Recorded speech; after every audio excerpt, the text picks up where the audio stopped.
Thanks, Clive. You're watching South East Today. Our top story tonight.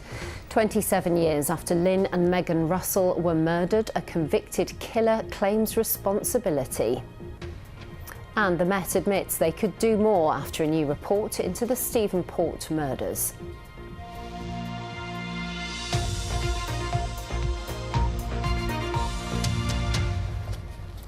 Hello. First tonight, the man who murdered the Surrey schoolgirl Millie Dowler has for the second time confessed to killing a mother and daughter in Kent in 1996. Last year, Levi Belfield admitted killing Lynn Russell and her daughter Megan in Chillenden 27 years ago, but later retracted the statement. Now his lawyer says he's made a fresh, signed confession, saying he needs to take responsibility. Michael Stone was found guilty for the murders in 2001 and is currently serving a life sentence. Nick Johnson has our report. Lynn and Megan Russell, a mum and daughter, attacked with a hammer while walking along a country lane in Chillenden near Canterbury nearly 3 decades ago. Both Lynn and Megan, who was only 6, died as a result. Megan's older sister Josie survived but was badly injured. It took many months until the arrest of Michael Stone. Well, Michael Stone would like to make it clear that he is innocent of all of these offences. This is a matter which has been continuously denied by him throughout all of the police interviews. There is nothing further to say at this stage. In 1998, Michael Stone was found guilty of the attack, and again in 2001, after the Court of Appeal initially quashed his conviction due to doubts over a witness. But nearly 20 years later, the former taxi driver Levi Belfield, jailed for the murder of the schoolgirl Millie Dowler, admits from prison it was he who was behind Lynn's and Megan's murder. Belfield then allegedly confessed to the murders in a meeting with Michael Stone's lawyer, but reportedly retracted that confession last year. Now Belfield's solicitor says he's resubmitted his confession to the Chillenden murders. Nick Biddis was a detective superintendent with Kent Police when Lynn and Megan Russell were murdered. He worked with officers on the Michael Stone investigation. So he's had 2 trials. 1 appeal and been convicted on 2 occasions. So all I can say is that he's been through the judicial process.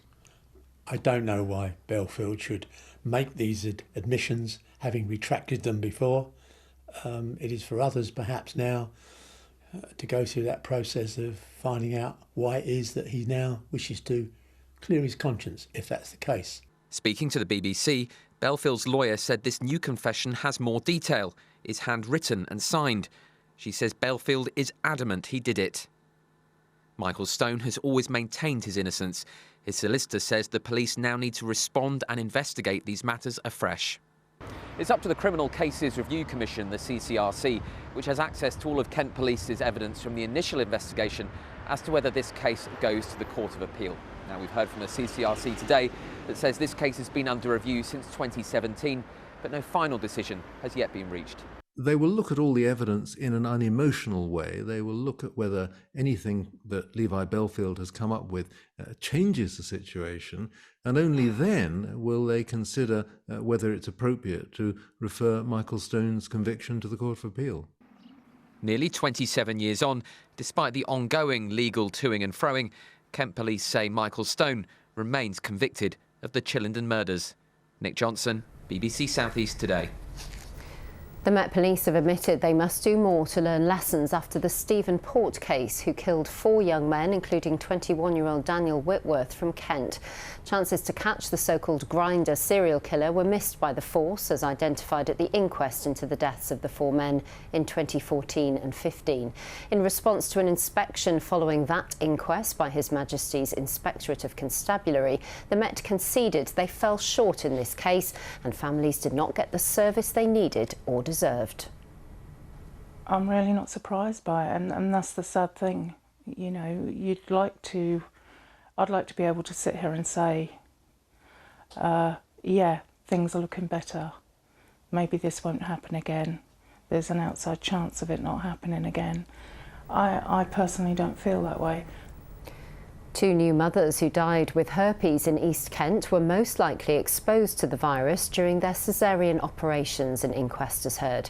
Kim Sampson and Samantha Mulcahy had both undergone deliveries performed by the same obstetrician weeks apart at the QEQM and William Harvey hospitals in Kent in 2018.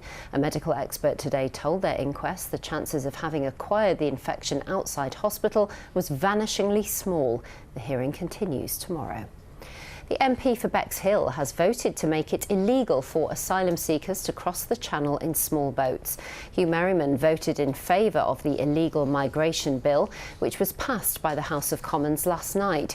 He says it would make a proposed asylum centre on the outskirts of Bexhill redundant. Attending the vote meant he missed the council-run meeting to discuss the proposal for a centre at North Eye, but he says he remains committed to holding a public meeting. Rail passengers should expect more disruption on the day of the Eurovision final as services on Southern, South Eastern and Gatwick Express will be affected by strike action. Members of the RMT union have voted to take action on Saturday the 13th of May in an ongoing dispute over pay. Time now for a look at the South East weather. Here's John Hammond.